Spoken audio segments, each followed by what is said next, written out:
కాశ్మీర్లో ఒకప్పుడు రాళ్ళు వేయటం, ఎప్పుడు దాడులు, ఎవరో ఒకళ్ళు చనిపోతుంటాం, సైన్యం చనిపోతుంటాం, సాధారణ ప్రజలు చనిపోతుంటాం, ఇట్లాంటి దారుణాతి దారుణమైనటువంటి సంఘటనలు ఎన్నో చూసాం. ఇప్పుడు అట్లాంటి కాశ్మీర్లో ప్రస్తుత పరిస్థితి ఏంటి?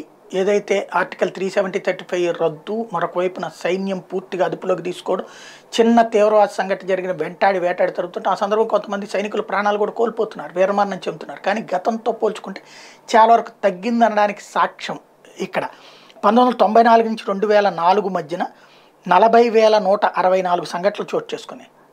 అక్కడ 2004-2014 మధ్యన 7,217 సంఘటనలు చోటు చేసుకున్నాయి.